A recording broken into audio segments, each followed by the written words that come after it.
High স্পিডে ride আমি কখনোই রেকমেন্ড করবো না যারা একদমই নতুন বাইক চালানো শিখছো, কেননা হাই স্পিডে বাইক চালানোর ক্ষেত্রে অনেক কিছু বিষয় আছে যেগুলো কিন্তু প্রচণ্ড রিস্ক ফ্যাক্টর। তোমার মাসেল মেমোরি ভালোভাবে বিল্ড আপ না হলে, তোমার ব্রেকিং স্কিল ভালোভাবে বিল্ড আপ না হলে, তোমার জাজমেন্ট স্কিল ভালোভাবে বিল্ড আপ না হলে কখনোই তোমরা হাই স্পিড রাইড করো না। আজকের এই ভিডিওতে আমি মোটামুটি তোমার 60 থেকে 70 ম্যাক্সিমাম কখনো কখনো 80-তে চালাবো, এবং তোমাদেরকে যে বিষয়গুলো যদি তোমরা চালাও, যদি তোমরা মোটামুটি শিখে গেছো, ভাবছো যে হাই স্পিডে রাইড করবে এবং কোথায় কখন করবে সেই সব বিষয়গুলো নিয়ে, এবং কোন কোন বিষয়গুলো খেয়াল রাখা উচিত সেই সব বিষয়গুলো নিয়ে আমি তোমাদের এই ভিডিওতে একটা গাইড দেবো। সো চলো বন্ধুরা, দেরি না করে ভিডিওটা শুরু করা যাক। শুরু করার আগে যদি চ্যানেলটাকে এখনও সাবস্ক্রাইব না করেছো, তো বাইক রাইডিং রিলেটেড ভিডিও দেখার জন্য তোমরা অবশ্যই চ্যানেলটাকে সাবস্ক্রাইব করে রাখো, আর ভিডিওটা পুরোটা দেখো। পুরোটা দেখার পর যদি ভিডিওটা ভালো লাগে অবশ্যই ভিডিওতে একটা লাইক ঠুকে দিও। সো চলো বন্ধুরা, দেরি না করে ভিডিওটা শুরু করা যাক। সবার প্রথমে বলি, হাই স্পিডে রাইড তোমরা কোথায় করবে?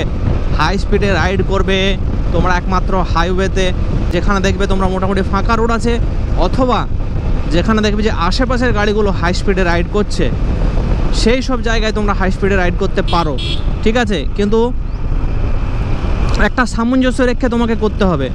মানে এই নয় যে আশেপাশের গাড়িগুলো হয়তো তোমার 30-40-এ চলছে বা 50-এ চলছে, তুমি সেখানে 80-90 এরকম স্পিডে বাইক চালাচ্ছ, এটা কিন্তু করবে না। তোমাকে যেটা করতে হবে, আশেপাশে যে গাড়িগুলো চলছে সেরকম একটা স্পিডে মেনটেন করে চালাবে, বা যদি তোমার বেটার স্কিল লেভেল তোমার ডেভেলপ হয়ে থাকে তবে কিন্তু তুমি তার থেকে আরেকটু বেশি স্পিডে হাই লেভেলে বাইক চালাতে পারো। কিন্তু সেটা কিন্তু সমস্ত কিছু সেফটি মেনটেন করে। মানে তোমার কি থাকতে হবে, এক তো মাথায় হেলমেট থাকতে হবে, জবরদস্ত হেলমেট, শুধু পুলিশ দেখানো হেলমেট নয়। দ্বিতীয়ত হচ্ছে রাইডিং জ্যাকেট পরবে। থার্ড হচ্ছে গ্লাভস পরবে। দেখো আমি আজ সারাদিন আমি মুকুটমণিপুর গেছিলাম, প্রায় 100-200 কিলোমিটার রাইড করে আসছি, তো সারাদিন টায়ার্ড হয়ে গেছে, এই কারণে আমি গ্লাভসগুলো মাত্র খুললাম। রাইডিং জ্যাকেট আমি পরে আসতে পারিনি, এটা আমাদের এখানে এখন গ্রীষ্মকাল চলছে প্রচণ্ড গরমের কারণে। কিন্তু তোমরা কম্প্রোমাইজ করো না। যদি তোমরা বিগিনার লেভেলে হাইওয়েতে রাইড করছো তাহলে কিন্তু অবশ্যই সবসময় তোমরা এই জিনিসগুলো মেনটেন করবে। Safety jacket, safety gloves, safety helmet, safety boots, এইগুলো কিন্তু তোমরা পরবে। সো যেটা বললাম যে স্পিডের কথা, শুধুমাত্র স্পিডে চালালে হবে না, তোমাকে নেক্সট যে জিনিসটা জানতে হবে সেটা হলো যে প্রপার প্লেসে বাইক থামানো খুব ইম্পর্ট্যান্ট জিনিস। তুমি অ্যাক্সেলেটার দিলে বাইক কিন্তু যত খুশি ছুটবে। বাইকে স্পিডে দৌড়ানোটা কোনো ট্যালেন্ট নয়, বাইকটাকে স্পিডের মুখে ঠিক সময়ে আটকানো বা ঠিক সময়ে থামানো, এটা হচ্ছে একটা ট্যালেন্ট। সো এই জিনিসটার জন্য তোমাকে কী করতে হবে, ব্রেকিং প্র্যাকটিস করতে হবে। ব্রেকিং রিলেটেড আমি কিন্তু তোমাদের ভিডিও দিচ্ছি, হাই স্পিডে তোমরা কীভাবে ব্রেক করবে। হ্যাঁ, হাই স্পিডে ব্রেক করার জন্য তোমরা কীভাবে কী প্র্যাকটিস করবে। চলো এইখানে আমি একটা করে দেখাচ্ছি যে আমার মোটামুটি বাইকটা 76 স্পিডে চলছে, আমি এখানে ব্রেক করব। ব্রেক করতে গেলে আমাকে কী করতে হবে, থ্রটল কম, ফ্রন্ট ব্রেক, রিয়ার ব্রেক একসাথে চাপবো এবং বাইক সোজা রাখবো। দেখো সঙ্গে সঙ্গে বাইক চলে এলো 20-তে, ঠিক আছে? এইভাবে এমার্জেন্সি যে ব্রেকিং, সেই এমার্জেন্সি ব্রেকিংটা তোমাদের প্র্যাকটিস করতে হবে, ঠিক আছে? কখনোই কিন্তু শুধুমাত্র হঠাৎ করে ফ্রন্ট ব্রেক চাপবে না। হঠাৎ করে ফ্রন্ট ব্রেক চাপলে কিন্তু চাকা স্কিড করে পড়ে যাবে। আর যারা ভাবো যে আমি ফ্রন্ট ব্রেক কখনো চাপবো না, রিয়ার ব্রেকে আমার কাজ হয়ে যাবে, ফ্রন্ট ব্রেক খুব বেশি ডেঞ্জারাস, তাহলে বোকামি করছো। হাই স্পিডের ক্ষেত্রে রিয়ার ব্রেকটা অনেক বেশি ডেঞ্জারাস। হাই স্পিডে যদি তোমার চলে 70-80-তে বাইক চলছে, তুমি সেখানে যদি শুধুমাত্র রিয়ার ব্রেক চেপে দাও, পিছনের চাকা স্কিড করবেই, এবং পিছনের চাকা স্কিড করে যেটা পড়বে না সেটা হচ্ছে আপার সাইড, যেটাকে বলে ফল, আপার সাইড ফল। সামনের ব্রেক দাবলে তোমরা পড়বে লোয়ার সাইড ফল হবে, মানে বাইকটা নিচের দিকে পড়বে। কিন্তু যদি তুমি পিছনের চাকাকে ব্রেক করে যদি স্কিড করে তোমার বাইকটা পড়ে যায়, তাহলে সেটা হবে আপার সাইড ফল, মানে বাইক একদম ঘুরে ঘুরে ছিটকে তুমি উপর দিকে ছিটকে পড়বে। তো সেটা অনেক বেশি ডেঞ্জারাস। সেই কারণে কম্বি ব্রেকিং ইউজ করবে, সব সময় ব্রেক ইউজ করতে হবে হাই স্পিডে। প্রথমে ফ্রন্ট ব্রেক, সবার প্রথমে যেটা করবে সেটা হলো থ্রটল ডাউন, যেটা ইঞ্জিন ব্রেক বলে। থ্রটল ডাউন করে দিলে তাহলে ইঞ্জিন ব্রেক লাগলো। ইঞ্জিন ব্রেক লাগার পর কি হবে না, তোমাকে ফ্রন্ট ব্রেক ইউজ করতে হবে। ফ্রন্ট ব্রেক করার সাথে সাথে রিয়ার ব্রেক, এবং কোনো ব্রেকটাই কিন্তু হঠাৎ কষে দেবে না। ব্রেকটা কেমন করবে, প্রোগ্রেসিভ ব্রেকিং। প্রোগ্রেসিভ ব্রেকিং জিনিসটা কি না, প্রোগ্রেসিভ ব্রেকিং জিনিসটা হলো তোমাকে প্রথমে 10%, তারপর 20%, তারপর 40%, এইভাবে তোমাকে ব্রেকটা চাপতে হবে, মানে স্কুইজ করতে হবে ব্রেকটাকে, অ্যাকচুয়ালি স্কুইজ, এরকমভাবে স্কুইজ করতে হবে, ঠিক আছে? কখনোই হট করে এরকমভাবে চাপবে না, ঠিক আছে? তবেই কিন্তু তোমরা প্রপারলি এমার্জেন্সি ব্রেকিং করতে পারবে।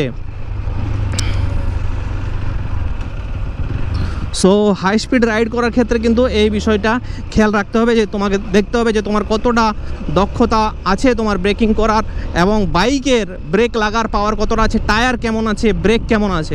ঠিক আছে, এটা অনেক কিছু ডিপেন্ড করে বাইকের টায়ারের উপর। বাইকের টায়ার যদি তোমার ক্ষয়ে গেছে তাহলে কিন্তু তুমি এমার্জেন্সিতে যদি তুমি ব্রেক করো, যতই তোমার স্কিল থাকুক তাও স্কিড করে যাবে। ঠিক আছে, তো বাইকের টায়ার কিন্তু ঠিক থাকা দরকার, তার সাথে সাথে ব্রেকিং পাওয়ারটাও ঠিক থাকতে হবে। যদি তুমি মনে করো যে তোমার সেই লেভেলের ব্রেকিং কনফিডেন্স নেই, তাহলে তুমি তোমার আয়ত্তের মধ্যে চালাবে, তুমি কখনোই তার বেশি স্পিডে চালাবে না, এটাই যথেষ্ট তোমার জন্যে। ঠিক আছে, তো এই বিষয়টা খেয়াল রাখবে। নেক্সট যে বিষয়টা বলবো সেটা হলো যে এই যখন আমরা হাই স্পিডে রাইড করছি না বন্ধুরা, হাই স্পিডের ক্ষেত্রে কি হয় না, সব থেকে বেশি ডেঞ্জারাস হয় কর্নারিংগুলো। যেখানে যেখানে কর্নারিং আসবে সেই সব জায়গাগুলো আমরা যদি কন্ট্রোল করতে না পারি তাহলে কিন্তু বাইক সোজা গিয়ে একদম ঢুকে যাবে। ঠিক আছে, তো কর্নারিং লেভেল তোমার কতটা কর্নারিং তুমি করতে শিখেছো সেটাও কিন্তু অনেকটা ডিপেন্ড করে যে হাই স্পিড তুমি কতটা রাইড করতে পারবে কি পারবে না।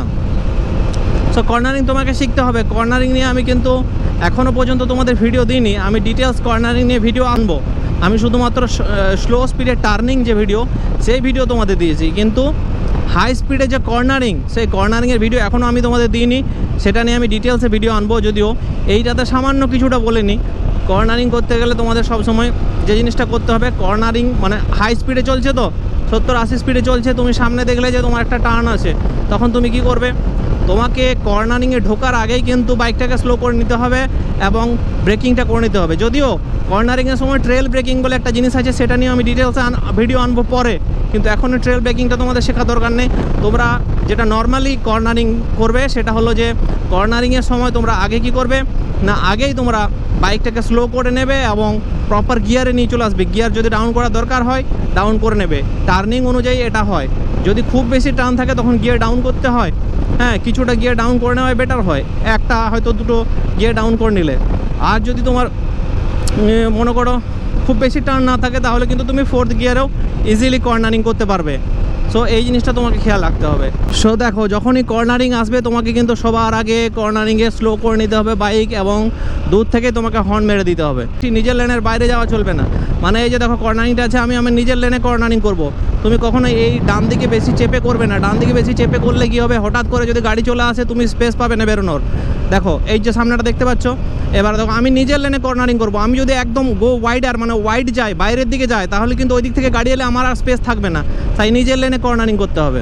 কর্নারে যখন তুমি লিন করছো বাইকটাকে, লিন করার সময় কিন্তু ব্রেক করবে না। ঠিক আছে, লিন করার সময় তুমি ফ্রন্ট ব্রেক হোক রিয়ার ব্রেক হোক করবে না। যদিও লিন করার সময় একটা ব্রেকিং আছে, আমি যেটা ট্রেল ব্রেকিং, যেটা নিয়ে আমি বললাম পরে ভিডিও দেবো, কিন্তু এখনই কোনো তোমাদের এখনই সেই জিনিসটা নিয়ে ভাবা দরকার নেই। তোমরা কিন্তু যখন কর্নারিং করবে, যখন বাইকটা লিন হবে সেই সময় কিন্তু কোনো ব্রেক করবে না, তার আগেই যা ব্রেক করার তোমাদেরকে করে নিতে হবে। ঠিক আছে, কেননা বাইক লিন অবস্থায় যদি ব্রেক করো তাহলে বাইক কিন্তু স্কিড করবে, 100% স্কিড করবে, স্কিড করে পড়ে যাবে। এই জিনিসটা খেয়াল রাখবে। আর যেটা বলছিলাম যে তোমাদেরকে যখন হাই স্পিডে তোমরা রাইড করবে তখন তোমাদের দৃষ্টি সজাগ রাখতে হবে। মানে রোডের থেকে যে কোনো সময় কোনো কিছু কিন্তু এসে রোডে ঢুকে যেতে পারে। যেহেতু আমার বাইকটা হাই স্পিডে আছে, আমার 70-80-তে বাইক যদি চলে তাহলে আমার কয়েক মিলি সেকেন্ডের মধ্যে আমার বাইকটা কিন্তু অনেকটা ডিস্টেন্স কভার করে যাবে। ঠিক আছে, সো এই অনেকটা ডিস্টেন্স কভার করে যাবে, সেই ডিস্টেন্সের মধ্যে যদি তুমি ব্রেক করতে না পারো তাহলে কিন্তু অনেক রকম দুর্ঘটনা ঘটে যাওয়ার চান্স থাকে। তাই তোমাকে দৃষ্টি সজাগ রাখতে হবে। দৃষ্টি কোথায় রাখতে হবে না, দৃষ্টি রাখতে হবে দূরে। ঠিক আছে, এবং দূরে দৃষ্টি রাখতে হবে, দৃষ্টিটাকে শিফট করতে হবে। মানে তুমি যেটা দেখছো এক জায়গায় তোমার দৃষ্টিটা যেন এক জায়গায় স্থির না থাকে। তুমি তোমার বাইক যত এগোবে তোমার দৃষ্টিটা তত দূরে তোমাকে রাখতে হবে। এবং যখন তোমরা কর্নারিং করছো, বিশেষ করে ব্লাইন্ড স্পটগুলো, এই যে দেখো আমি এখানে দেখতে পাচ্ছি না, আমি এই সামনে তাকাবো না, আমি একদম জাস্ট যতটা দূরে আমার চোখ যাবে আমি ততটা দূরে চোখ রাখবো। যত আমার বাইকটা এগোতে যাবে, যত কর্নারিংয়ের ভেতর আমি ঢুকতে যাব, তত দূরে আমার দৃষ্টিটাকে শিফট করতে হবে। ঠিক আছে, তাহলে আমি অনেকটা সময় পাবো, আমি বাইকটাকে কি করার না, অনেকটা সময় পাবো এমার্জেন্সি ব্রেক করার, আমার রিঅ্যাকশান করার জন্য যথেষ্ট সময় পাবো। আমি এমার্জেন্সি ব্রেকের জন্য নিজেকে প্রিপেয়ার করব, থ্রটল কম করব। ঠিক আছে, আমি পাগুলো কি ট্যাঙ্কের উপরে গ্রিপ করে যাব, যাতে করে আমি প্রপার হাই স্পিডে ব্রেকিংটা ঠিকমতো করতে পারি।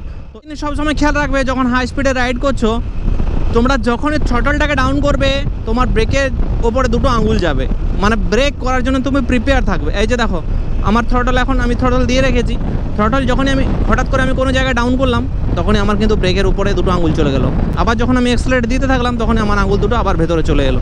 ঠিক আছে, আমি যখনই অ্যাক্সেলারেশন ডাউন করব তখনই আমার দুটো আঙুল যেন এই ব্রেকের উপরে চলে যায়। এই হ্যাবিটটা তোমাদের বানাতে হবে। সবসময় যে ব্রেক লিভারের উপর হাত রাখতে হবে, আঙুল রাখতে হবে তা নয়, কিন্তু যখনই তুমি অ্যাক্সেলারেশন ডাউন করবে তখনই তোমার ব্রেকের উপরে দুটো আঙুল চলে যেতে হবে। তাতে তোমার হয়তো প্রয়োজন নেই ব্রেক করার, ঠিক আছে, কিন্তু এই হ্যাবিটটা রাখলে তুমি যে কোনো মুমেন্টে যখন তোমার প্রয়োজন হবে তুমি ঠিক সময়ে কয়েক মিলি সেকেন্ডের মধ্যে সঠিকভাবে ব্রেকটা অ্যাপ্লাই করতে পারবে সঠিক জায়গায়। সো চলো বন্ধুরা, বাইকটাকে আরও একটু বেশি স্পিডে ভাগাই।